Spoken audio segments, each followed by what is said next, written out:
Bon, ben bonsoir. Ça y est, ça marche. Merci d'être venu, mais je pense que vous n'allez pas être déçus, vous allez partir plus riche qu'en venant. C'est promis. Le professeur Carré, qui travaille toujours au sujet de l'activité physique, particulièrement en ce moment dans les maladies chroniques, mais vous dites, justement, c'est le sujet de ce soir. Et je pense que c'est tout à fait l'homme de la situation pour nous parler de ça, de ce sujet-là. C'est quelque chose que les uns les autres ont,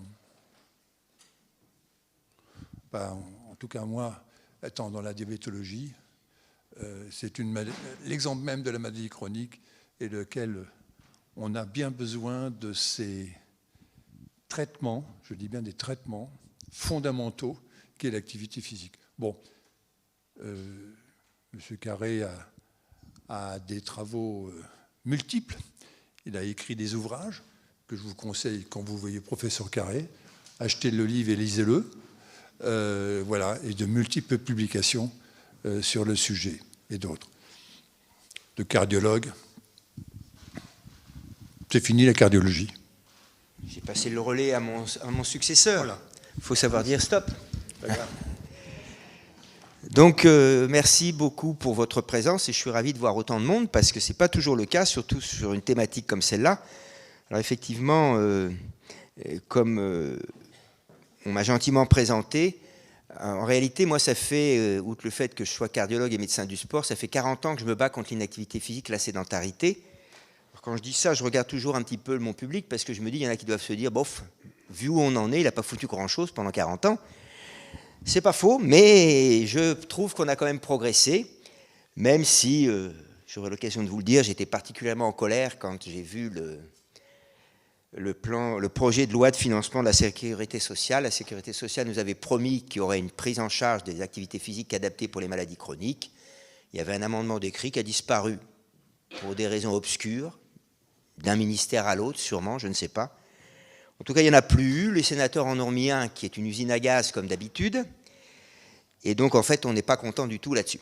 Mais bon, on aura peut-être l'occasion d'en reparler un petit peu plus loin. Donc, moi, ce que je voulais voir avec vous, c'était prescrire l'activité physique. Pourquoi, pour qui, comment, en essayant bien sûr de vous présenter les choses. L'état des lieux, d'abord. Vous rappeler quelques petites notions qu'on n'a pas tous. Et surtout, vous faire comprendre que la situation est assez grave. Elle est réversible, mais il va falloir qu'on se dépêche et surtout que nos décideurs décident de se dépêcher. La suivante, s'il vous plaît. Donc déjà, on va parler de la santé, mais tout le monde ne sait pas que la santé, ce n'est pas simplement ne pas être malade ou ne pas avoir de handicap, c'est beaucoup plus large. L'Organisation mondiale de la santé nous dit que la santé, c'est un état de complet bien-être physique, mental et social. Et ça, c'est important. Et je parle toujours aussi des médecins qui ne le savent pas, parce qu'ils oublient souvent le social, en réalité. Et moi, petit à petit, au fur et à mesure que j'ai fait mon métier, que j'ai fait ma carrière, je me suis rendu compte qu'en fin de compte, la santé, c'est la qualité de vie. Et je me suis rendu compte après que j'ai jamais eu un malade qui m'a dit « Docteur, qu'est-ce que vous pouvez faire pour que je vive 2 mois de plus ?» Par contre, ils m'ont tous dit « Docteur, qu'est-ce que vous pouvez faire pour que ma vie soit moins pourrie par ma maladie et mes médicaments ?» Et la meilleure chose à faire, c'est de faire de l'activité physique. Toutes les études le prouvent, c'est ça qui vous donnera la moins mauvaise qualité de vie si jamais vous êtes malade, et il n'y a que ça qui vous le donnera. La suivante. Alors, deuxième point important, à part la santé, c'est que tout le monde n'a pas encore compris ou ne veut pas comprendre que sa santé dépend de lui. Votre santé, elle dépend de vous, ma santé, elle dépend de moi. Avant tout. Elle ne dépend pas de mon papa, de ma maman. Et j'ai trop entendu de patients me dire, quand je leur annonçais une hypertension artérielle ou un diabète, « Ah, mon père a été hypertendu, ma grande-tante avait le diabète, mon grand-oncle avait fait un infarctus. » J'en ai très peu qui m'ont dit, en fait, je ne suis pas surpris parce que quand je vois comment j'ai vécu, le peu de soins que j'ai pris de ma santé, ça devait m'arriver. Donc ça, c'est essentiel à retenir. Parce que si vous ne croyez pas que votre santé dépend de vous, vous ne ferez pas l'activité physique dont vous avez besoin. Si vous pensez que toujours votre santé va dépendre d'un médicament ou d'une autre béquille, quelle qu'elle soit, pharmacologique ou autre, non. Vous ne pouvez pas être en bonne santé toute votre vie si vous ne bougez pas. Je ne vous parle pas de sport, je vais vous parler d'activité physique. J'en suis là. J'en suis là souvent à dire aux gens, je suis là pour vous demander de vous lever et de bouger. Et si vous ne croyez pas que c'est indispensable à votre santé, vous ne le ferez pas. Et vous allez voir pourtant que ça l'est. Alors vous avez 5 facteurs de risque principaux. Le tabac, bien évidemment, en tant que cardiologue, c'est simple. Avec moi, il n'y a pas une cigarette de bonne, donc il n'y a même pas de discussion. La consommation trop importante d'alcool est délétère. La nutrition déséquilibrée, qu'elle soit en quantité ou en qualité, et mon collègue sait ce que ça veut dire, c'est aussi délétère. L'inactivité physique, la sédentarité, c'est ce dont je vais vous parler. Mais bien évidemment, tous les autres facteurs de risque, il faut aussi en tenir compte, hein. Je ne jamais dirais qu'il n'y a que l'inactivité physique qui est importante. Et ce qui est nouveau, c'est les troubles du sommeil. Si vous ne dormez pas assez, si vous dormez trop, si vous dormez mal, eh bien, vous augmentez votre risque d'avoir un cancer, d'avoir une maladie cardiovasculaire, d'avoir un surpoids ou une obésité. La suivante. Donc en fait, l'inactivité physique, ce n'est pas la sédentarité. Ça, c'est un petit peu nouveau. On ne le savait pas beaucoup. Pendant très longtemps, même nous, on a pensé qu'il n'y avait que l'inactivité physique qui n'était pas bonne pour la santé. Et puis en fait, ça s'est avéré inexact. En fin de compte, l'inactivité physique, c'est quand vous ne respectez pas les recommandations que je vais vous présenter tout à l'heure de pratique d'activité physique. Et la sédentarité, ça vient du verbe latin sédere, ça veut dire être assis. Et on sait maintenant que plus on passe de temps assis dans la journée, ou couché dans la période éveillée, bien sûr, parce que le sommeil, c'est physiologique, j'en tiens pas compte, eh bien, plus vous aurez un risque de développer des maladies chroniques, et c'est surtout vrai à partir de plus de 6 à 7 heures en moyenne, c'est-à-dire tous les jours, de temps passé assis ou couché, éveillé. Et surtout, ce qui est très mauvais, c'est les périodes assises ininterrompues de plus de 2 heures. C'est pour ça que je vais tout faire pour que vous ne restiez pas assis plus de 2 heures. Mais comme je le dis toujours, si certains ont des fourmis dans les jambes qui veulent se détendre, ils peuvent le faire. J'aime mieux quand ils ne quittent pas la salle, c'est plus sympa pour moi, mais vous pouvez vous lever, ça ne me dérange absolument pas. Ça veut dire simplement que, comme vous le voyez, je peux être un sportif sédentaire. Tout simplement, parce que si vous êtes assis 10 heures par jour, pour compenser le temps passé assis, c'est 2 heures et quart d'activité physique par jour. Donc, beaucoup de sportifs, je peux vous assurer, ils sont assis beaucoup plus de 10 heures par jour, ou allongés, et en particulier les footballeurs professionnels, puisque j'ai des collègues qui sont médecins de Ligue 1, et qui m'ont dit que c'était 11 heures par jour, assis ou couchés, à jouer à FIFA ou à regarder un de leurs 3 portables. Et nous, on le voit parce que leur pli cutané, c'est-à-dire leur niveau de graisse, est plus élevé au Stade Rennais aujourd'hui qu'il y a 10 ans. Donc, ce n'est pas faux. La suivante.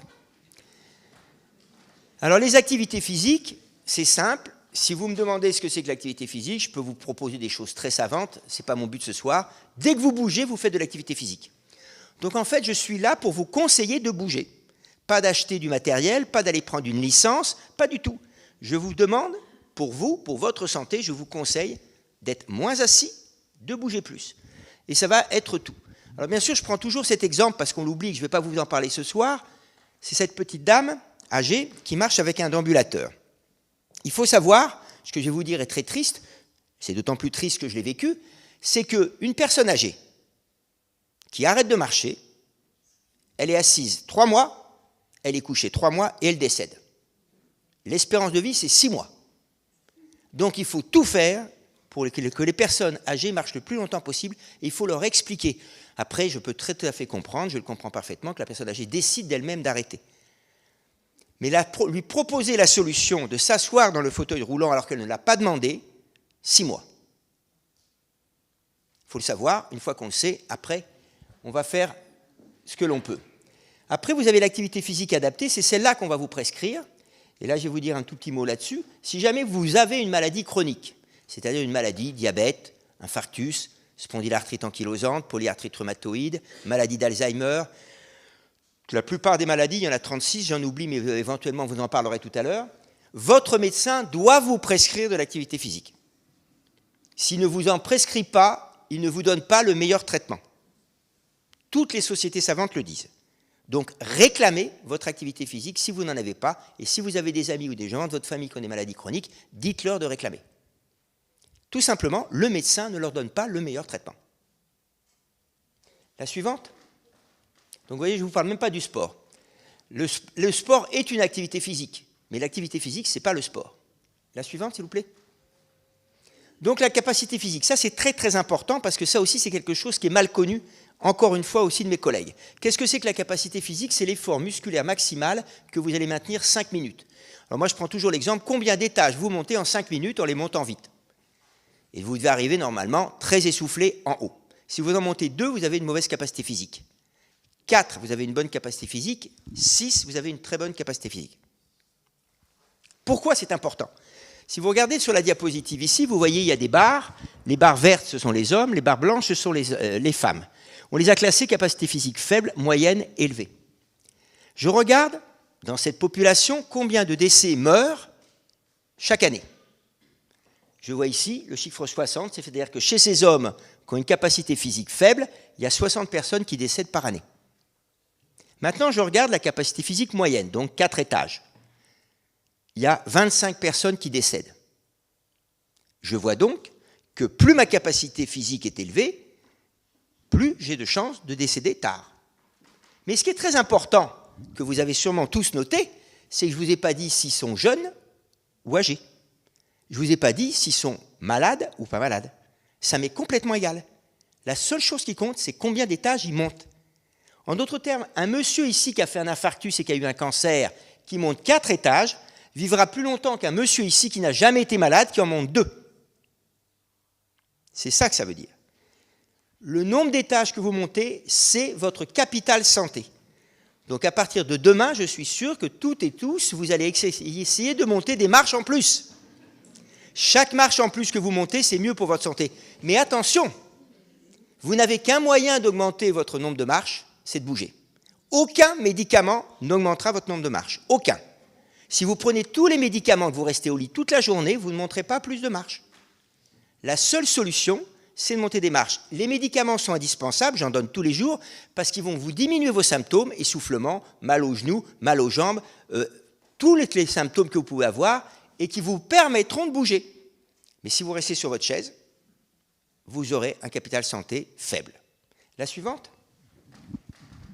Alors pourquoi prescrire l'activité physique? La suivante. Encore? Voilà. Alors là, je vais rentrer dans les choses désagréables, mais tout ce que je vous dis, c'est totalement prouvé. Hein. Vous voyez, il y a toujours des études. On n'invente rien dans ce qu'on dit sur l'activité physique. Alors là, c'est très simple. On prend des sujets qui font 10 000 pas par jour. On leur demande de ne plus faire que 1500 pas pendant 14 jours. C'est un effort pour eux parce qu'ils ont l'habitude de marcher, mais ils acceptent de le faire parce que c'est l'étude. On leur fait un scanner, vous avez le nombril ici, la vertèbre ici, mais surtout la flèche noire que je vous montre là, c'est la graisse intra-abdominale. Et cette graisse, on ne l'aime pas du tout, nous médecins, parce qu'on sait qu'elle est très mauvaise pour la santé. Toutes les localisations qu'on a de graisse sur le corps ne sont pas mauvaises. Par exemple, la graisse qu'on a au niveau des hanches, que les femmes n'apprécient pas, trouvent ça disgracieux, moi je m'en fiche complètement, ça n'a aucun rôle sur la santé. Par contre, celle-là, elle est terrible. Et regardez ce même monsieur à qui je fais un scanner 14 jours après. Vous ne croyez que ce que vous voyez, voilà le niveau de la graisse en 14 jours. Ici, comparé à ici. Donc je vous prouve avec cette étude que si vous changez votre niveau d'activité physique, que vous le diminuez et que vous mangez la même chose, bien évidemment, hein, vous voyez, l'alimentation, ce n'était pas marqué, mais était la même, eh bien vous allez accumuler de la graisse au niveau de votre ventre, tout simplement. Maintenant, si je regarde le temps passé assis, le temps passé assis, vous le voyez ici, donc on a classé les gens non plus en capacité physique, mais 0 heure de télévision jusqu'à plus de 6 heures. Et là, on a classé les gens en fonction du nombre de décès par cancer. Qu'est-ce que je vois? De 0 heure à 3 heures, il y a à peu près 40 décès par an par cancer. Plus de 6 heures, il y en a 80. Alors si je vous le dis autrement, ça veut dire que si vous regardez la télévision tous les jours pendant 6 heures, vous avez 2 fois plus de risque d'avoir un cancer que si vous la regardez 3 heures. Ça a bouleversé les cancérologues. Parce qu'ils se sont dit, ah, donc il va falloir qu'on change notre prévention. La suivante. Pourquoi cette graisse est si mauvaise? Tout simplement parce que quand vous avez cette graisse qui rentre dans votre ventre, vous savez, c'est celle qui vous force à changer de tour de pantalon, de taille de pantalon ou de taille de jupe. Ce qui n'est absolument pas physiologique. Hein? Eh bien, vous avez les cellules qui grossissent, c'est pour ça que vous changez de tour de taille, et ces cellules vont libérer des substances, peu importe. Qu'est-ce qu'elles font? Elles augmentent l'inflammation, elles augmentent le stress oxydant. Vous connaissez tous les antioxydants, hein, certains en mangent, ou les aliments qui vont avoir un effet antioxydant comme les carottes, les betteraves, etc. Et surtout, ça diminue vos défenses immunitaires. Les défenses immunitaires, c'est le système qui vous permet d'éviter d'avoir des cancers, de façon très simple. Quand vous avez une cellule anormale, elle est détruite par le système immunitaire. Cette cellule anormale ne se développe pas, le cancer ne se développe pas. Si j'ai beaucoup de graisse intra-abdominale, j'ai une diminution des défenses immunitaires.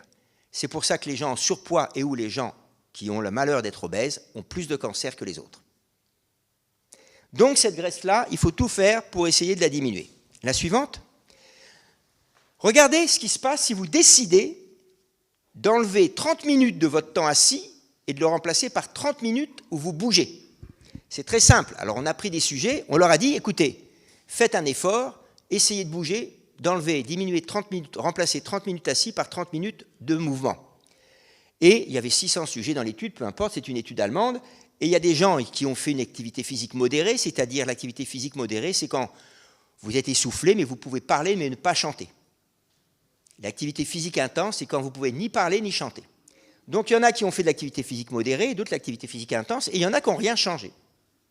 Ben, ce n'est pas compliqué. Quand je remplace 30 minutes assis par 30 minutes d'activité physique, ils sont suivis pendant 6 ans, on regarde le nombre de décès, 14% de moins de décès si vous faites de l'activité physique modérée au lieu de rester assis, et 30% si vous faites de l'activité physique intense au lieu de rester assis. Donc vous pouvez toujours changer votre risque. C'est à vous de décider, maintenant, je vais diminuer mon risque d'avoir une maladie, je me prends en charge et je vais tout faire pour. Donc si je fume, j'arrête de fumer, etc. Regardez tout ce que ça vous donne. Au niveau du bien-être mental, du plaisir, bonne humeur, de la motivation, confiance, estime en soi, ça diminue l'anxiété, ça diminue le stress, ça diminue la dépression. En bien-être physique, votre composition corporelle s'améliore, vous êtes moins fatigué quand vous marchez, moins essoufflé quand vous montez les escaliers, moins de maladies chroniques de 30%. Le bien-être physique et enfin le bien-être social, vous avez plus de relations sociales, vous avez plus de buts dans la vie et vous êtes moins isolé, moins de solitude. Tout ça, c'est l'activité physique. Ça vaut quand même la peine au moins d'essayer. La suivante. Alors maintenant, chez les malades, c'est ce qu'on appelle la prévention secondaire et tertiaire. L'activité physique, c'est une thérapeutique qui est validée. Elle n'est pas médicamenteuse, elle est validée, c'est-à-dire que la Haute Autorité de Santé l'a reconnue en 2011. Et elle améliore la qualité de vie. Quand vous avez une maladie chronique et que vous faites de l'activité physique en même temps que votre traitement, vous allez diminuer votre mortalité ou les complications de 20 à 35%. Je prends l'exemple du cancer du sein. Vous êtes une femme, puisque les cancers du sein peuvent toucher les hommes, mais c'est quand même très très rare, c'est dans les 2-3% à peu près selon les études. Donc on va parler des femmes. Si vous faites de l'activité physique, vous diminuez votre risque d'avoir un cancer du sein de 20%. Si jamais vous avez la malchance d'avoir un cancer du sein, que vous avez un cancérologue qui a compris l'importance de l'activité physique, il va vous demander de faire de l'activité physique. Si vous l'écoutez, vous diminuez votre risque de mortalité de 35%. Et si vous continuez l'activité physique quand vous êtes en rémission, vous diminuez le risque de récidive de cancer du sein de 40%. Aucune chimiothérapie fait pareil. Aucune. C'est les cancérologues qui le disent, c'est pas moi. Hein. Moi, je vous répète bêtement, moi, je ne suis pas cancérologue. Donc rien que ça vous montre l'importance que ça peut avoir. Et c'est pour ça que je me suis amusé à vous présenter le malade chronique avec ses médicaments. On ne peut pas dire qu'il respire la qualité de vie quand même, sur ces comprimés. Tout simplement parce que les médicaments, ça donne des années à la vie, et j'ai l'habitude de dire que l'activité physique, ça donne de la vie aux années. Donc c'est les deux qu'il vous faut. Si vous avez besoin de médicaments, ok, mais rajoutez toujours de l'activité physique. Si vous êtes médecin, que vous prescrivez des médicaments, rajoutez l'activité physique. Dans notre service, le service dont j'avais la direction et que j'ai passé à mon successeur, c'est simple. Dans nos ordonnances, on marque d'abord activité physique et après médicaments, pour bien montrer ce qui est important pour nous. La suivante. On passe, s'il vous plaît, on va voir la suivante. En fin de compte, quand vous avez une maladie chronique et que cette maladie chronique s'aggrave, ce n'est pas la maladie qui s'aggrave. C'est le plus souvent parce que vous bougez de moins en moins. Parce que quand j'ai mal au genou, qu'est-ce que je fais? Je ne bouge pas. Quand j'ai mal, je suis essoufflé au niveau du cœur, qu'on m'a dit que j'avais un problème cardiaque, qu'est-ce que fait mon entourage? N'en fais pas trop. Attends, tu te rends compte quand même dans ton état. La pire des choses, parce que l'état va ne faire que s'aggraver. Parce qu'en fin de compte, vous allez être de plus en plus fatigué, de plus en plus essoufflé. Moins je bouge, plus je suis fatigué, plus je suis essoufflé. La suivante. On va passer à la suivante aussi. Le cancer, j'y reviens. Le cancer, vous avez tous les bénéfices sur le cancer. Il faut quand même savoir que quand vous êtes fatigué par la chimiothérapie et la radiothérapie, il n'y a qu'une chose qui vous défatigue, c'est l'activité physique. Les cancérologues le disent, nous n'avons aucun médicament contre la fatigue liée à la chimiothérapie et à la radiothérapie. Il n'y en a qu'une chose qui marche, c'est l'activité physique. Et nous avons des malades, comme ça vous a été dit, je m'occupe maintenant de malades chroniques, c'est-à-dire d'autres pathologies que la cardiologie, où on leur fait faire d'activité physique. Et je me souviens très bien d'une dame qui avait fait une séance d'activité physique adaptée. Elle sort de là, elle était bien rouge de la séance, il était 19h, je la croise dans le couloir, je lui dis, mais dites donc madame, Perrine, c'est le nom de la personne qui lui avait fait travailler. Aujourd'hui, elle vous a fait bosser, hein, c'était efficace. Hein. Elle s'arrête, elle me dit, ah oui, aujourd'hui, c'était dur. Mais en fait, c'est pas ça que je veux dire. J'ai dit, là, je suis fatigué, mais c'est une bonne fatigue. Par contre, la chimiothérapie, ça, c'est une mauvaise fatigue. Et elle a tout compris. Quand vous bougez, vous allez être un peu fatigué. Mais bien rapidement, après que vous allez arrêter de bouger, vous allez sentir un bien-être qui va venir, et ça diminue la fatigue des patients qui ont des cancers. Donc là aussi, c'est quand même quelque chose d'important. La suivante. En rhumatologie, c'est pareil. Aujourd'hui, on a tout changé. Je me rappelle quand même, parce que bon, pour vous, ça ne veut rien dire, mais moi, j'ai connu l'époque où vous aviez les rhumatologues qui nous disaient « Non, non, François, pas trop d'activité physique dans la polyarthrite rhumatoïde, ça donne des poussées de polyarthrite. » Aujourd'hui, ils en font tous, les malades. Aujourd'hui, à Rennes, nous avons organisé les Olympiades de la spondylarthrite ankylosante. Alors, je vous rassure, on ne donne pas de médaille. Mais c'est simplement parce que les malades qui font de l'activité physique, on les réunit pendant 4 jours et on les fait de l'activité physique tous ensemble avec eux et avec elles. Ça a tout changé. Avant, c'était jamais d'activité physique chez ces malades-là. J'ai une malade quand même qui est encore traitée. C'est pas vrai, j'ai pas une malade, c'est elle qui m'a envoyé un mail parce qu'elle m'a entendu parler. Elle devait être à votre place. Elle avait fait une polyarthrite rhumatoïde, elle m'a écrit « Monsieur Carré, tous les médecins, tous les rhumatologues m'ont dit pas trop de marche. Vous m'avez dit l'inverse. J'ai acheté des bâtons, j'ai marché. Elle me montre une belle photo dans la montagne et elle me dit « Vous savez, aujourd'hui, c'est ma première promenade avec mes 2 fils et mon mari depuis 19 ans. Ça faisait 19 ans qu'elle ne marchait plus avec son mari et ses enfants parce qu'on lui disait qu'il ne fallait pas marcher. Alors qu'elle va de mieux en mieux maintenant qu'elle marche. Je n'ai pas dit faire du sport, j'ai dit de remarcher. La suivante. Alors maintenant, pourquoi ça marche tout ça? Ben pour ça, il faut simplement revenir vers Homo sapiens sapiens, qui était notre ancêtre. Alors c'était le vôtre, c'était le mien. Et Homo sapiens sapiens, tout le monde l'appelle le chasseur-cueilleur. Alors c'est curieux parce que, comment il pouvait chasser, Homo sapiens sapiens? Est-ce que vous avez une idée? Comment il arrivait à attraper une gazelle? Oui. Mais il courait plus vite. Vous croyez qu'il courait plus vite, Homo sapiens? Non, il courait plus longtemps. Non, il courait plus longtemps. Et il épuisait la gazelle. Parce que la gazelle, elle a un petit problème, c'est pour éliminer la chaleur. Elle court à toute vitesse, elle s'arrête, elle récupère. Et Homo sapiens, lui, courait tranquillement derrière. Jusqu'à un moment où la gazelle, elle ne repartait plus. Je défie aujourd'hui, à part les plus grands coureurs à pied, quelqu'un de tuer une gazelle en courant derrière. Votre capacité physique ne vous l'autorise pas. Donc, il faut y réfléchir. Mais malheureusement, Homo sapiens, il avait un petit souci, c'est qu'il ne mangeait pas tous les jours. Donc, qu'est-ce qu'il a fait, Homo sapiens? Au fur et à mesure de l'évolution, il a tout fait pour stocker les graisses. Et le grand problème que vous avez et que j'ai, c'est que vous avez les mêmes gènes qu'Homo sapiens. Il y a très peu de différence. Donc, vous avez toujours les gènes pour stocker les graisses. Et c'est ce qui se passe. Je suis assis, je mange, et je stocke les graisses. Nous sommes en France à près de 50% des Français adultes en surpoids. 1 sur 2. Dans 3 ans, nous serons à plus de 50%. Comment on va parler, nous, aux personnes, en leur disant « Faites attention à votre poids » quand autour d'eux, tout le monde est en surpoids? Vous imaginez ce que ça veut dire pour nous, médecins? C'est exactement ce qu'ont fait les Américains. Nous refaisons exactement ce que font les Américains. On en rigole, dans 15 ans, on n'en rigolera plus, puisqu'on mourra comme eux de la stéatose hépatique non alcoolique.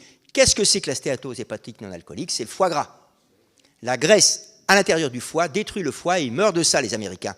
Plus que de cancer, plus que de maladies cardiaques. Et au CHU de Rennes, je peux vous assurer qu'il y a de plus en plus de malades qui ont des maladies hépatiques qui meurent de ça. C'est ça qui va arriver. On le sait, on le voit. Malheureusement, les Américains nous montrent le chemin et on les regarde en rigolant, en se disant « Ah bah oui, mais les Américains, je vous dis, 50% des Français, plus de 50% des Français, seront en surpoids d'ici 2 ans ou 3 ans. Alors, monsieur Homo sapiens, lui, il a couru. Mais par contre, les gènes de la course, vous les avez tous encore. Vous seriez capable de tuer une gazelle en l'épuisant. Encore faudrait-il que vous stimuliez ces gènes-là. Parce qu'un gène, il ne marche que si vous le stimulez. Si vous ne le faites pas marcher, il ne va pas marcher. Regardez la preuve, on va voir la diapo suivante. Je mets quelqu'un sur un vélo. Je lui bloque la pédale ici. Il ne peut pas pédaler avec cette jambe-là. Il ne peut pédaler qu'avec la jambe gauche. Je le fais pédaler 20 minutes. Il pédale 20 minutes, je lui prélève un petit bout de muscle devant, sur le muscle ici, le quadriceps, et je regarde dedans combien il y a de protéines. Chaque fois qu'il y a une protéine, il y a un gène qui s'est exprimé.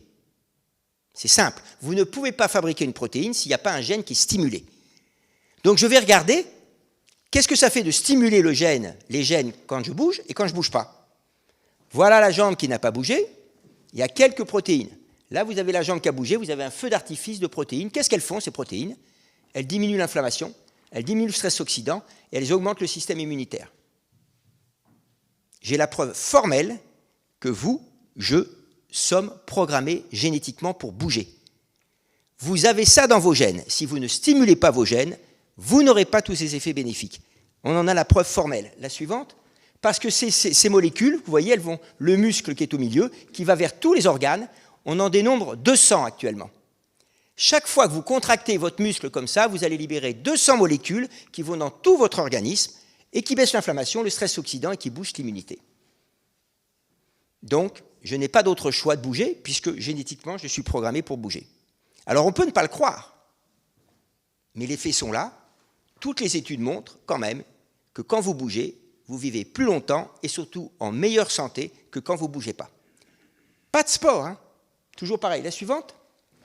Pourtant, malgré tout ce que je vous dis, nous arrivons à une nouvelle addiction. Je parle d'une nouvelle addiction qui s'appelle la chaise. Qu'est-ce que c'est qu'une addiction? C'est quelque chose qu'on fait sans s'en rendre compte et qu'on répète.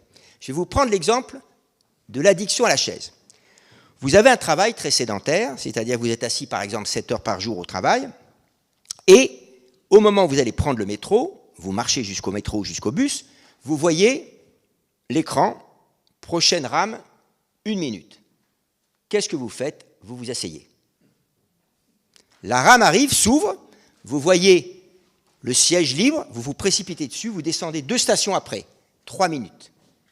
Vous vous asseyez. Mais vous ne vous en rendez pas compte. Vous ne vous en rendez pas compte. Alors que je vous l'ai dit, et je vous le redis, la chaise tue. La chaise tue, c'est 40 000 à 50 000 morts par an liées aux maladies chroniques favorisées par le temps passé assis. Aujourd'hui, l'Organisation mondiale de la santé nous dit inactivité physique et sédentarité, c'est la première cause de mortalité évitable. Donc, c'est des choses qui sont prouvées. Vous voyez, 4e cause de mortalité mondiale, 1re cause de mortalité évitable, etc. et le nombre de décès. Donc ça, on le sait. Et malgré tout, on n'y croit pas, puisqu'on pose la question aux Européens en 2018, est-ce que de rester trop assis ou allongé, c'est dangereux pour la santé? Les Européens, à 72%, répondent non, ce n'est pas dangereux. À partir du moment où on n'a pas compris le danger que ça représente et la nécessité de prendre soin de sa santé, on ne peut pas changer. La suivante. Alors, on est tous concernés. Hein? Moi, j'ai prévu de vous parler de tout, puisque je n'ai rien à cacher. Vous voyez, ça, c'est extraordinaire. J'ai quand même des amis qui me disent qu'il faudrait que j'aille consulter, vu mon problème avec les escalators. Pas plus tard qu'hier, j'étais sur Paris, je marche à Montparnasse pour rechercher mon train. Nous sommes 2, j'ai un monsieur que je ne connais pas à côté de moi, il était un peu plus jeune que moi. Bon, je marche d'un bon pas, il marchait d'un bon pas. On arrive tous les 2 sur l'escalator, je monte les marches, lui s'arrête. Regarde à droite, regarde à gauche, ne bouge plus. Je me dis, je suis inquiet, qu'est-ce qui se passe? Qu'est-ce qui va m'arriver? C'est dangereux de monter l'escalier roulant. On ne monte pas un escalier roulant, sauf quand il est en panne. C'est bizarre. Qu'est-ce qu'on a à craindre de monter un escalier roulant? Qu'est-ce qu'on a à craindre de descendre un escalier roulant? On ne vous l'a pas mis pour pas que vous montiez. On vous l'a mis pour que vous le montiez plus vite. Et regardez, c'est extraordinaire. Les malades ou les gens me disent, j'ai pas le temps de faire de l'activité physique. Mais le temps perdu à attendre qu'il se libère, l'escalier roulant. Est-ce qu'on en tient compte? On attend qu'il se libère. Il y a 14 marches à côté. Alors avec la capacité physique, peut-être que les gens ont peur de s'arrêter 3 fois sur les 14 marches, je ne sais pas, mais c'est aberrant. Et là où ce qui me fait de la peine, la suivante, ça c'est des cardiologues qui vont à un congrès. Ce sont mes collègues qui vont à un congrès. C'est pour ça que je vous ai mis tous concernés. Et je vous jure que c'est vrai, c'est moi qui ai pris la photo. Et quand je leur montre la photo, quand ce sont eux des cardiologues qui m'écoutent, ils éclatent tous de rire. Et je leur dis, écoutez, ce que je vais faire l'année prochaine, je vais reprendre la photo, mais vous serez de face.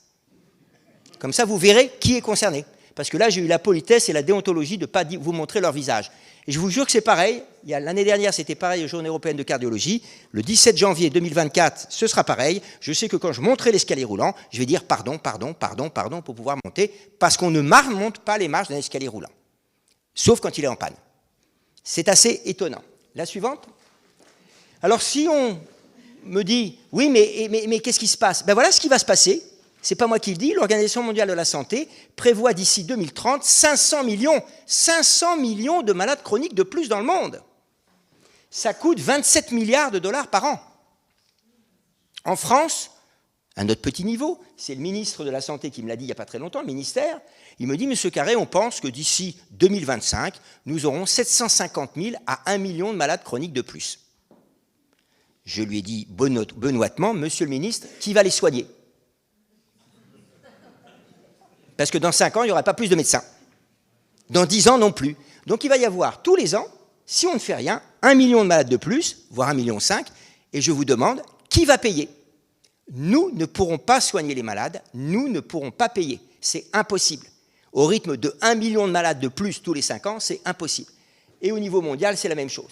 Il n'y a qu'une solution, c'est donc la prévention. C'est déjà donc, je vais vous parler des enfants un tout petit peu après, qu'on fasse bouger les enfants, parce que c'est l'avenir, et que quand je ne suis pas malade, je fasse tout pour ne pas l'être. Parce que de toute façon, on ne pourra pas vous prendre en charge. Pas tous, ça c'est sûr. Je n'ai aucun doute. Enfin, nous n'avons aucun doute. Nous, médecins, on le sait très bien. La suivante. Alors, pour qui prescrire de l'activité physique? Pour tout le monde. Ce n'est pas ça compliqué, parce que personne ne bouge assez pratiquement dans notre pays. La suivante. Qu'est-ce que vous devez faire? Pour ne pas tomber malade, vous devez diminuer votre temps passé assis et casser les périodes assises de plus de 2 heures. C'est-à-dire que si vous êtes assis 11 heures, ne visez pas les 7 heures dont je vous ai parlé. Essayez d'être assis 10h30. Si vous remplacez sur 11 heures 30 minutes d'assis par 30 minutes d'activité physique, vous gagnez déjà 14%, vous vous rendez compte, sur le risque d'être malade et le risque de décéder précocement. C'est ça qu'il faut viser. Toujours essayer de diminuer. Chaque minute en moins assise, chaque pas en plus, chaque jour, c'est bon pour votre santé. C'est ce que nous dit l'Organisation mondiale de la santé. Vous devez marcher, si vous avez moins de 65 ans, au moins 30 minutes par jour. Alors, il faut marcher d'un bon pas, comme je vous ai dit, être un petit peu essoufflé, mais vous pouvez parler avec les personnes autour de vous. Et puis, par contre, si on vous demandait de chanter, vous ne pourriez pas chanter sans interrompre votre chant. Et faire du renforcement musculaire, c'est très compliqué, c'est monter les marches et porter vos cabas. Voilà encore une invention complètement débile. Le drive. La seule personne qui profite du drive, c'est le vendeur qui vous apporte les sacs et qui vous les met dans votre voiture. Parce qu'aujourd'hui, je ne descends plus de ma voiture. J'appuie sur mon bouton et mon coffre s'ouvre. Elle n'est pas belle, la vie? C'est comme, j'ai le robot qui tond la pelouse. Qu'est-ce que fait le propriétaire du jardin? Il est dans le hamac et il boit une bière. Ça ne viendra pas à l'idée aux publicistes de mettre le monsieur qui tond la pelouse avec le robot à jouer au badminton avec son fils. Ça ne lui vient même pas à l'idée. L'obsession du publiciste, c'est de vous montrer que vous pouvez ne rien foutre. C'est extraordinaire. Les voitures, on vous parle de ces voitures. Ah non, aujourd'hui, je ne vais pas loin, je n'ai pas beaucoup de déplacements, je vais prendre le vélo ou y aller à pied. C'est bon pour la planète. Non, c'est bon pour ma santé et pour la planète. Mais ça ne leur vient pas à l'idée aux publicistes. Parce que dans la société, ce n'est pas intéressant. L'effort, c'est pas bon. Et c'est ça la problématique à laquelle on est confronté. Ça s'est installé depuis des années et malheureusement, un jour, on va en payer les conséquences. Alors, quand vous avez plus de 65 ans, vous faites aussi de l'équilibre, il faut travailler votre équilibre. Et ça peut être fractionné ou non. C'est-à-dire vous pouvez faire 6 fois 5 minutes dans la journée, 3 fois 10 minutes. Alors, je vais vous donner ma petite solution que je me suis trouvée. Je ne pense pas que je sois Superman. Chez moi, ça fait 14 ans que la journée ne dure pas 24 heures, elle dure 23h30. Parce que je sais que j'ai 30 minutes, quoi qu'il arrive, d'activité physique. Pourquoi? Parce que je sais que c'est indispensable pour que je regarde une bonne santé. C'est indispensable pour que je continue à faire ce que j'aime. c'est-à-dire aller jouer au foot avec mes petits-fils, c'est-à-dire monter des escaliers sans être essoufflé, c'est-à-dire aller courir si j'ai envie d'aller courir, aller jouer une partie de tennis si j'ai envie de la jouer. C'est ça, j'ai que cette solution. Donc comment je fais? Je me gare à 1 kilomètre de mon hôpital. Ça me fait 10 minutes le matin, 10 minutes le soir. Je suis en Bretagne, quand il pleut, je regrette de ne pas avoir pris mon parapluie, la fois d'après, je ne l'oublierai pas. Et 10 minutes après manger, voilà, j'ai fait mes 30 minutes. Est-ce que je suis Superman? Je ne crois pas. Je fais un gros effort dans le monde actuel. Je me lève 10 minutes plus tôt. Gros effort. Donc, voilà ce qu'il faut faire. Les enfants, je vais vous en reparler, c'est 60 minutes. Pas de sport, pas d'activité physique. Et si jamais j'ai parmi vous des papas ou des mamans qui emmènent leurs enfants au sport 1 ou 2 fois par semaine, vous pouvez faire du sport ou bouger pendant que vous attendez votre enfant. Vous n'êtes pas forcé de rester dans la voiture en train de regarder votre portable ou une revue. Vous avez le droit, vous aussi, de profiter de cette heure pour vous occuper de votre santé. C'est pour vous occuper de votre santé. La suivante. Donc on va passer à la suivante. Je vous l'avais déjà dit, vous voyez, ne pas prescrire l'activité physique, c'est une perte de chance pour le patient. C'est ce qu'on a écrit aux médecins, on l'a mis dans un gros livre qu'on a écrit avec l'INSERM là-dessus. La suivante. On va passer, là c'est pas très intéressant. Comment prescrire l'activité physique? Donc s'il y a quelques médecins, et même vous, vous pouvez aller sur la Haute Autorité de Santé. Si vous avez une maladie chronique, vous avez des fiches qui vous expliquent comment faire de l'activité physique si vous avez un diabète, comment faire de l'activité physique si vous avez un cancer, comment faire de l'activité physique si vous avez de l'arthrose, comment faire de l'activité physique si vous avez une dépression, etc., etc., etc. Donc la Haute Autorité de Santé fait tout. C'est pratiquement, je dirais, la seule instance publique qui se batte autant pour la santé, pour l'activité physique. La plupart des autres nous disent qu'elles vont se battre, mais elles ne se battent pas. La suivante. On va passer aussi. Encore. Alors, je ne suis pas sûr que j'ai mis les enfants. Allez-y, on va voir. Autrement, je vais vous en parler. Encore. Tout ça, c'était trop médical. Encore. Voilà, vous arrêtez là. Très bien. Alors, avant de vous parler de ça, je vais vous parler des enfants. Les enfants, c'est mon drame. Pourquoi c'est mon drame? Parce que j'ai vu l'évolution des enfants et j'ai vu que leur capacité physique n'a fait que baisser. Donc ça veut dire que le capital santé de nos enfants a baissé. On savait qu'entre 1971 et 2011, ils ont perdu 25% de leur capacité physique, c'est-à-dire 25% de la capital santé. On a fait une étude en novembre où on a montré que les collégiens français, actuellement, courent en moyenne à 9,8 km/h, qui peuvent tenir 5 minutes. Ils ont 11 ans. En 1987, ces collégiens français, qui avaient 11 ans à cette époque-là, couraient à 11,2 km/h. 9,8 km/h, pour que vous voyez ce que c'est même pas être capable de courir pendant 6 minutes, enfin, ils ne font pas 1 km en 6 minutes. Un homme de 60 ans, 65 ans actif, aujourd'hui, les fait. Nos gamins de 11 ans sont incapables de le faire. On a pris un test, on s'est rendu compte qu'on devait changer le test, parce qu'ils n'étaient pas capables de faire le premier palier. Tous ne pouvaient pas le faire. Donc pour vous montrer où on en est actuellement. Alors est-ce que c'est grave? Ça dépend de quel côté on le prend. Papa et maman pensent que leur enfant est en pleine santé. Moi je leur dis qu'ils ne sont pas en pleine santé. Pourquoi? Parce qu'aujourd'hui vous avez des enfants de 16 ans qui ont des diabètes de type 2. J'ai un diabétologue pour me le confirmer. Il y a 20 ans, le diabète de type 2 ne touchait que l'homme de 50 ans, 45 ans. Aujourd'hui, c'est des gamins de 16 ans. Et il y en a de plus en plus chaque année. Moi, je vous dis qu'un gamin de 16 ans qui est diabétique, il ne va pas prendre son traitement. Déjà il a déjà du mal à le prendre quand il est adulte, mais à 16 ans, il ne va sûrement pas m'écouter. Il arrêtera de travailler à 36 ans. 20 ans de diabète, il arrêtera de travailler. La dépression nerveuse, ça n'existait pas. Jamais un enfant de 11 ans pensait être dépressif, il y a 20 ans. Aujourd'hui, il y a de plus en plus de dépression chez les gamins, en particulier à cause des écrans. On le dit, à la radio, ça ne perturbe personne. Alors je vais le dire autrement. Aujourd'hui, la première cause d'arrêt cardiaque en France avant 30 ans, c'est l'infarctus du myocarde. Avant 30 ans. L'infarctus du myocarde, on le faisait à 45 ans. Maintenant, c'est avant 30 ans. Donc je fais un petit calcul. Si j'ai du diabète, si j'ai une pression artérielle trop élevée, si j'ai du cholestérol trop élevé, comme ont nos enfants, ils ne sont pas traités, mais c'est plus élevé que les collégiens d'il y a 20 ans. Eh bien, nos collégiens de 15 ans feront un infarctus à 30 ans. Voilà. Ce n'est pas plus compliqué que ça. Il y a une étude américaine qui l'a malheureusement confirmé. Ils ont étudié des enfants, ils les ont pris à 6 ans, ils les ont suivis jusqu'à l'âge de 40 ans, les mêmes enfants. Tous ceux qui étaient en surpoids ou qui avaient une obésité, il y en a les 2/3 qui ont fait un accident cardiaque avant 30 ans. Donc il faut le savoir. Notre rôle à nous, c'est de vous le dire. C'est de le dire à la population. Après, chacun fait comme il veut. Par contre, je rappelle aux parents, dont je suis sûr qu'ils adorent...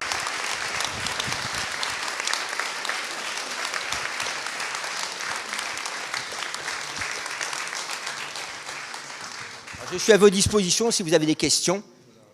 Hein, n'hésitez pas. Ou si vous n'êtes pas d'accord avec moi, il n'y a aucun problème. Je suis ouvert à toute discussion. Oui, madame ?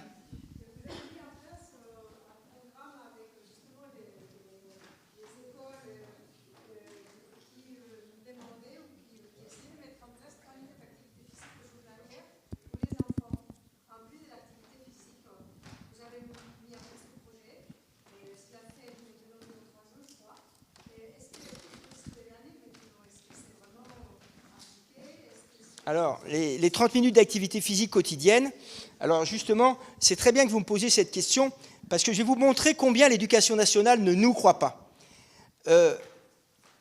Les 30 minutes d'activité physique quotidienne, il y a les Jeux Olympiques de 2024, Tony Estanguet, il se trouve que je connais Tony Estanguet parce que j'étais médecin de l'équipe de France de canoë-kayak pendant longtemps et je connaissais bien son frère. Tony, je l'ai vu arriver, il était gamin, mais je le connais bien quand même.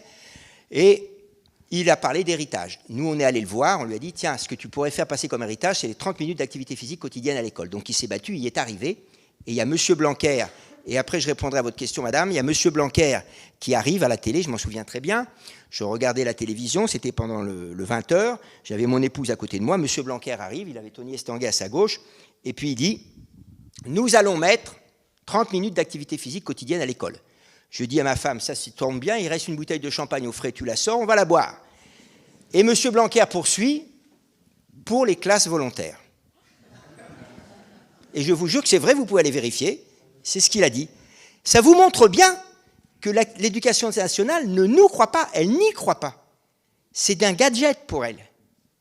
Jamais il va dire, nous allons mettre 1 heure de mathématiques en plus parce qu'on est nul en mathématiques pour les classes volontaires, ça ne lui viendra pas à l'idée.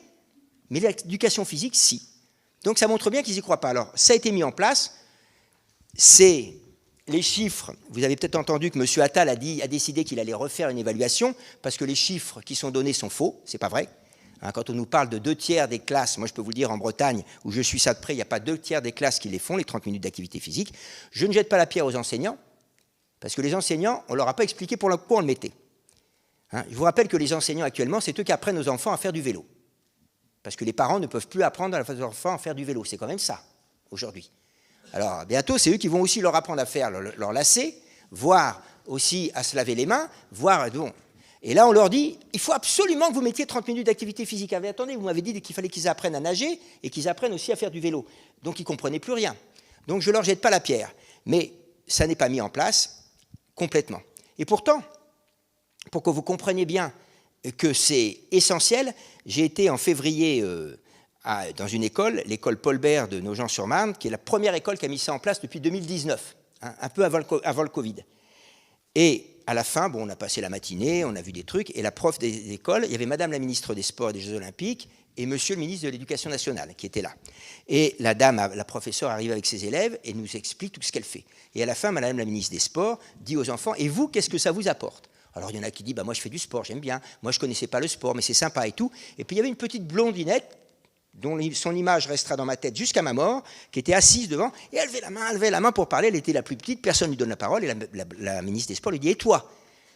Et là, écoutez bien ce qu'elle a dit, cette gamine de 7 ans. Eh bien, c'est bien, parce que depuis qu'on fait de l'activité physique, on ne se dispute plus en classe. Ah !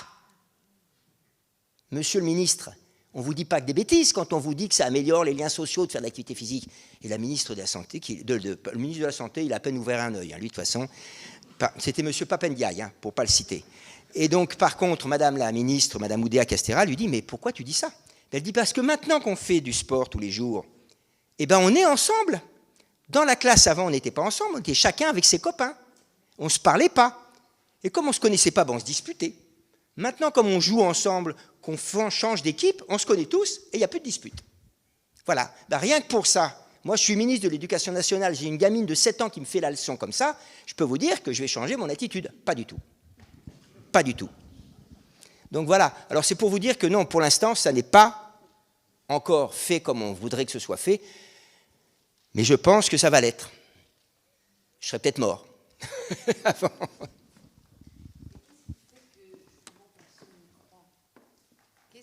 Parce que déjà, en France, il faut comprendre une chose, et moi j'ai entendu ça pendant toutes mes études de médecine, même quand j'étais interne, à Carré, vous avez de la chance, vous avez le temps de faire du sport.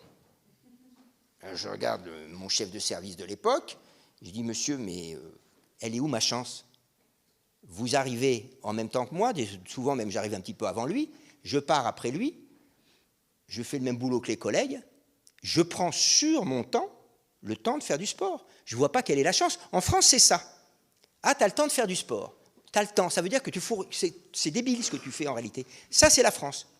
Vous n'avez pas du tout ça dans les pays d'Europe du Nord. La Finlande a décidé de faire bouger ses enfants parce qu'il y avait le même problème. Il y a un article qui vient de sortir. Alors, le chiffre, je ne me souviens plus très bien si c'est 6 ans ou 8 ans, peu importe. Ils sont arrivés de 15% d'enfants qui faisaient 1 heure par jour, ils sont arrivés à 32% en 6 ans. Ils ont doublé. Donc, c'est possible. Donc, on peut le faire. Mais par contre, là-bas, ils ont dit, c'est fini. On arrête les plaisanteries. Maintenant, c'est activité physique pour tout le monde. Puisqu'on n'en fait plus en dehors du travail, il faut en faire un autre moyen. Dans le milieu professionnel, c'est pareil. Les gens sont trop assis. Mais avant, ça ne posait pas de problème. Ils venaient au boulot en marchant. Ils repartaient du boulot en marchant. Donc, ils les faisaient, les 30 minutes. Mais aujourd'hui, ce n'est plus du tout le cas. Donc, il faut qu'on change notre mode de vie. Comme je dis, il faut faire de la sédentarité en bougeant. C'est quoi? Vous faites comme moi, chez moi, dans mon bureau personnel à ma maison, j'ai un petit pédalier sous mon bureau. Et je pédale 5 minutes ou 10 minutes toutes les heures, c'est tout. Et ça coûte un petit peu de sous chez Decathlon ou dans une autre boîte. Donc, c'est possible. Si on veut s'en sortir, si on se dit toujours, mais non, j'ai pas le temps, oui. Mais quand on est malade, c'est pas 30 minutes par jour que ça vous prend de vous soigner. C'est beaucoup plus. Quand vous mettez 15 minutes pour vous habiller alors que vous en mettiez 5 avant, parce que c'est ça le problème des maladies chroniques. Une maladie chronique, par définition, c'est une maladie dont on ne guérit pas. Donc, un diabète, vous l'avez. Vous avez fait l'infarctus, vous l'avez fait. La spondylarthrite, vous l'avez. Donc, alors bien sûr, il y a des gens qui font de l'activité physique qui ont aussi des spondylarthrites. Moi, je parle sur des grandes populations. Et pour que l'Organisation mondiale de la santé nous dise ça, ça veut dire qu'elle est très inquiète. Très, très, très inquiète. Parce qu'elle a autre chose à faire, l'Organisation mondiale de la santé. C'est elle qui s'occupe de la mortalité infantile, du sida, d'Ebola, enfin toutes ces choses-là, du Covid. Donc franchement, s'ils parlent autant de l'activité physique et de l'inactivité physique, c'est que c'est très grave pour eux. Mais c'est parce que je vous dis, je crois que les gens n'y croient pas. Les gens ne nous croient pas. Les gens n'arrivent pas à comprendre. Puisque là, c'est pas une question de temps. Il y a quelque chose d'autre qui fait que pourquoi, par exemple, un ministre des Sports a intérêt à ne pas répondre favorablement. Alors, la ministre des Sports, enfin, celle actuellement, répond favorablement. C'est elle, peut-être la seule. Mais par contre, je crains que, comme il y a toujours des guerres interministérielles, il puisse y avoir, qui expliquerait peut-être que l'amendement ne soit pas arrivé jusqu'à temps au moment où on devait le mettre. Parce que c'est quand même ce qui s'est passé, l'explication. On a raté le moment de le donner. C'est quand même assez incroyable dans un pays comme la France. Oui, c'était par certains. Mais de toute façon, il y a un grand problème, c'est ce que j'ai déjà dit à certains hommes politiques, c'est que, vous voyez, on parle, mais vous ne me parlez jamais du malade. Moi, je ne vous parle que du malade. Ce n'est pas pour moi. J'ai rien à gagner, j'ai rien à perdre. Je ne vais rien vendre en plus, je n'ai pas de lobbying en face de moi. Je ne comprends pas. Je lui dis, nous, ce qu'on vous dit, c'est que les malades, ils ont une très mauvaise qualité de vie. Alors, si on a une chance, c'est que devant l'amendement qui n'a pas paru, il y a les associations de patients, il y a, je ne sais plus si c'est 25 ou 35 associations qui ont envoyé une lettre à la tribune en disant que c'était inacceptable que ce ne soit pas remboursé. Ça peut faire bouger, parce que ça, c'est des millions d'électeurs.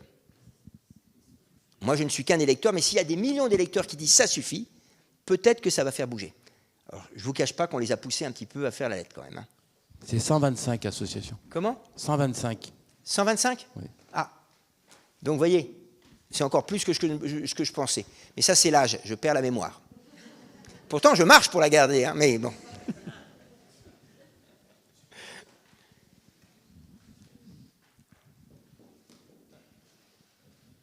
Bonjour à tous, bonjour à vous.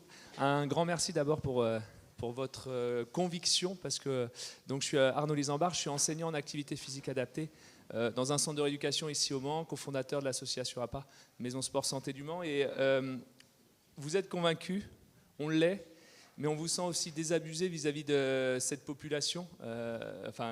En tout cas, on l'est, nous, parce qu'en fait, on essaie, avec nos malades chroniques, de passer des messages. Et on a l'impression d'être vus comme des fous hyper actifs et hyper sportifs, alors qu'on ne suit que les recommandations. Et en fait, on est vraiment dans une phase où on se sent un petit peu désabusé et les lignes directrices, on les a, mais les moyens, on est vraiment en difficulté de ce côté-là. Et donc, voilà. Simplement vous dire, on n'a pas les solutions.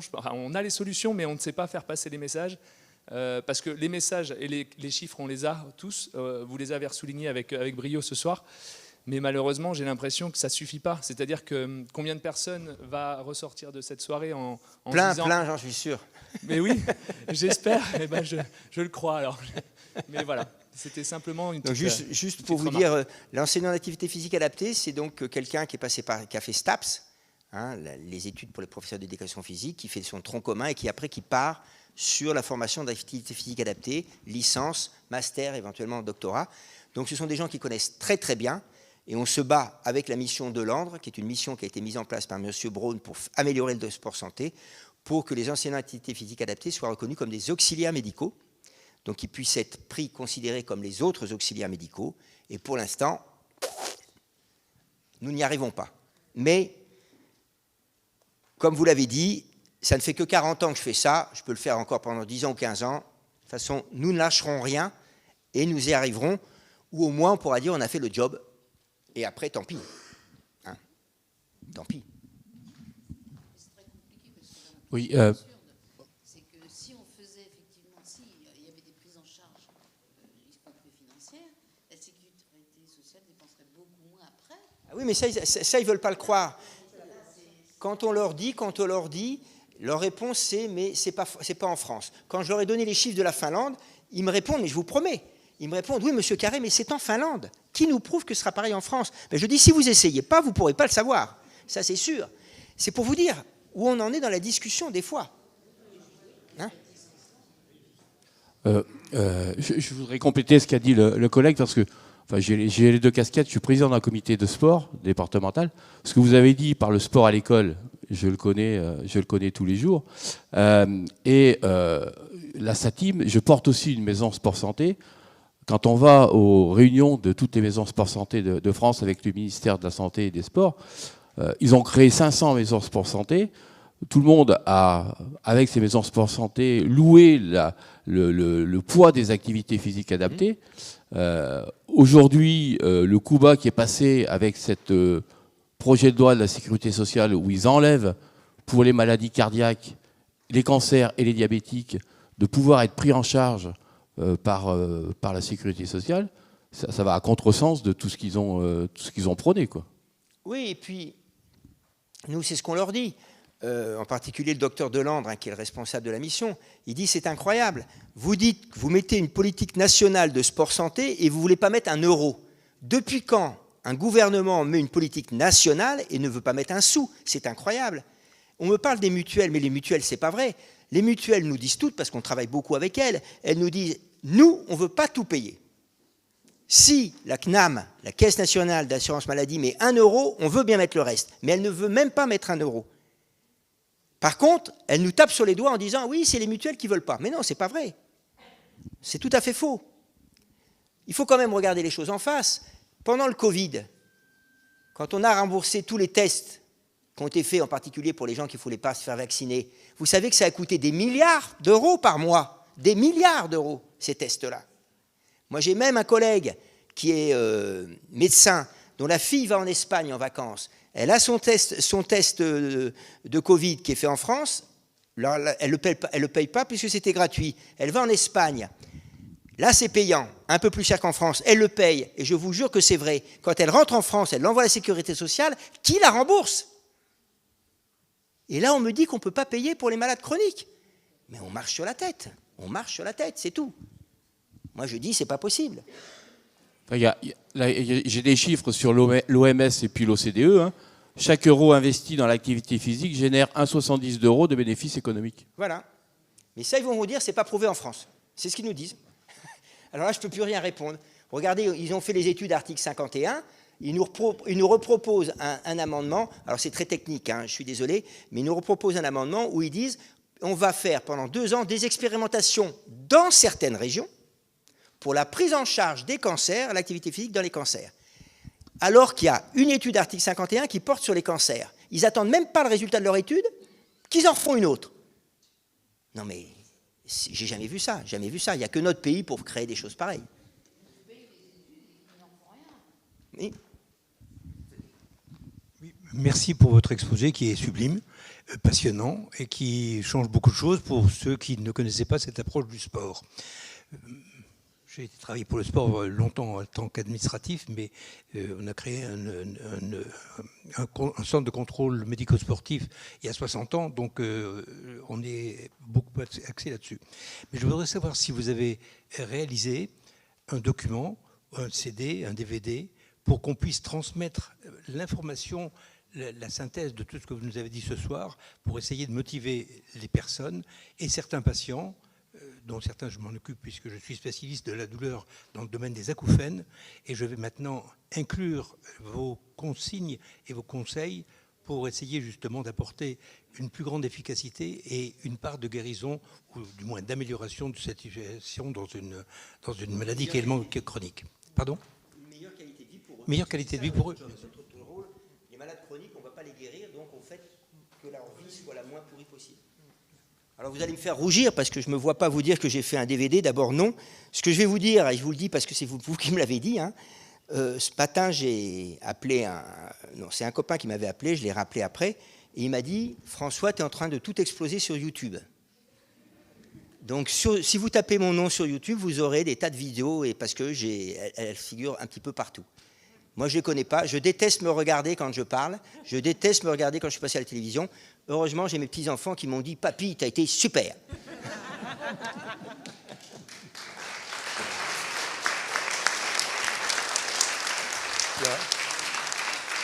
J'avais écrit un livre en 2013 qui s'appelle « Danger, sédentarité, bougez plus pour vivre mieux ». On me demande d'en refaire un. Ça prend beaucoup de temps, et donc... j'ai fait aussi d'autres ouvrages, comme on vous a dit, en particulier en cardiologie du sport. Donc pour le moment, comme ça m'est complètement égal qu'on me filme et qu'on me projette, il n'y a aucun problème. Vous pourrez trouver des choses que vous pourrez mettre avec vos patients. Yeah.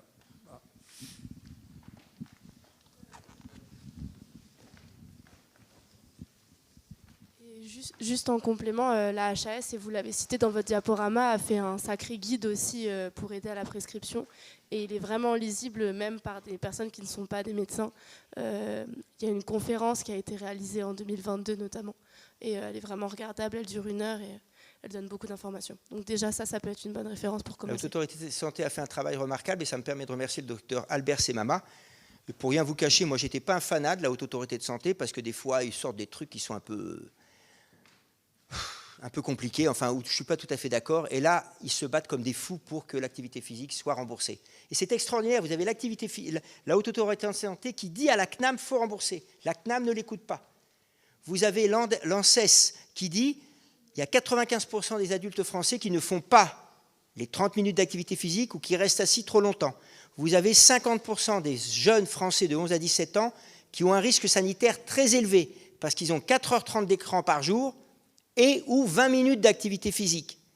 L'ANSES, c'est l'Agence nationale de sécurité de l'environnement sanitaire. C'est quelque chose de la santé publique. Et il faut vraiment que les pouvoirs publics s'emparent du problème. Les pouvoirs publics s'emparent de rien. C'est assez extraordinaire de voir qu'il y a d'un côté des structures publiques qui disent « faites quelque chose » et la CNAM, imperturbable, dit « on fait rien ». C'est assez fou, hein ? Est-ce qu'on a un espoir que l'HAS gagne ? Je pense que, si vous voulez, on a atteint... Alors, on est un tout petit peu embêté parce que notre mission de Landre n'a pas fini son travail. On doit travailler dans le milieu professionnel. Il y a les EHPAD. Les 2 grands problèmes qui nous attendent dans l'avenir, dans les 5 à 15 ans qui viennent, c'est les enfants et c'est les personnes âgées, puisqu'on va avoir en retraite les baby-boomers qui vont arriver.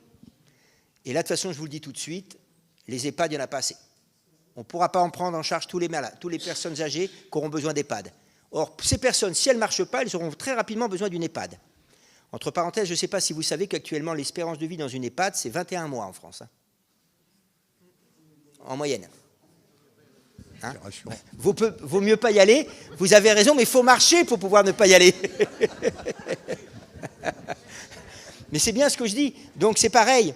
Alors je dis toujours sur le ton de la plaisanterie, je parle aux plus jeunes d'entre vous, vous avez encore votre papy, votre mamie, surtout quand vous allez manger avec eux le dimanche, que vous profitez bien, au moment où mamie se lève, ou papy l'aide à se lever pour débarrasser la table, arrêtez de lui dire « papy, mamie n'en fait plus à ton âge ». Ou alors ça veut dire que vous visez l'héritage.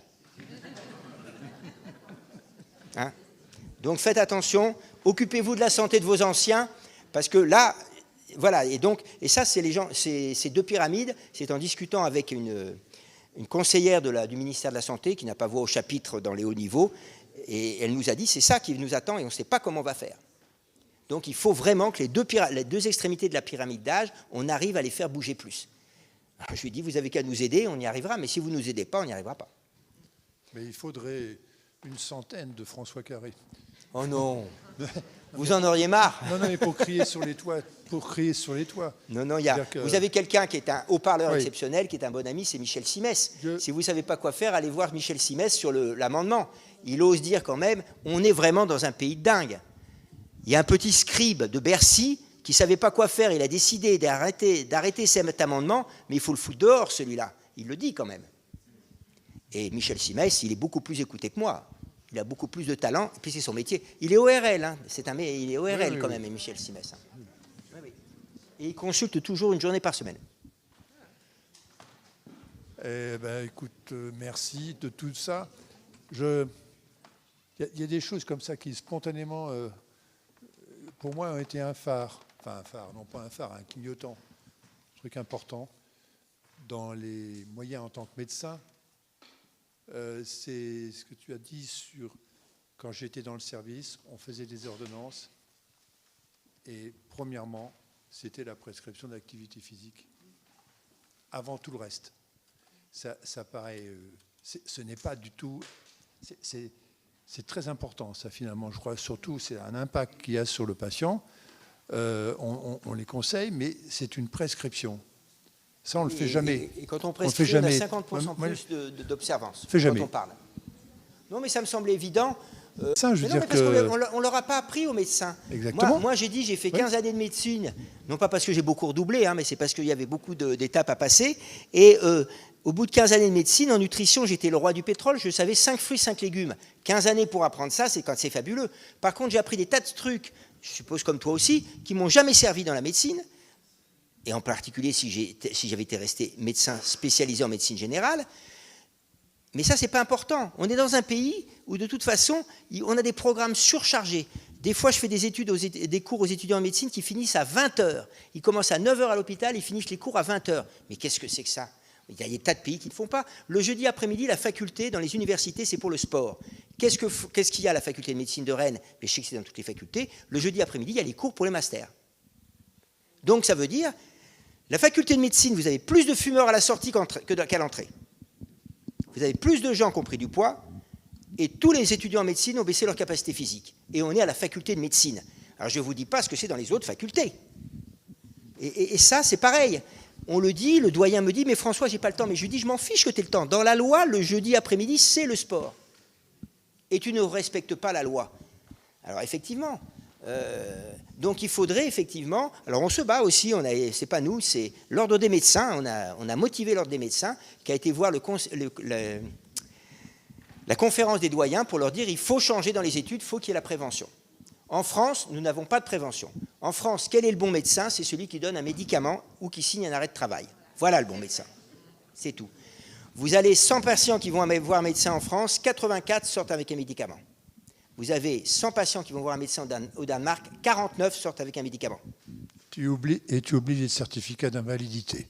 Oui. Bon. Non, mais c'est pas le médecin, il est pour rien, il a appris ce qu'on lui a dit, mais comme on l'a dit tout à l'heure en venant, quand on propose d'apprendre aux médecins à prescrire l'activité physique, ils ne se battent pas pour venir. Les jeunes, c'est un peu différent. Les jeunes, je crois, ont pris conscience que... Bon, maintenant, ça fait à peu près un quart d'heure que je ne suis plus J'ai sédentaire. remarqué. Voilà. Il ne te reste plus qu'à trouver un quart Moi, d'heure j'ai si tu n'as rien couché. fait aujourd'hui.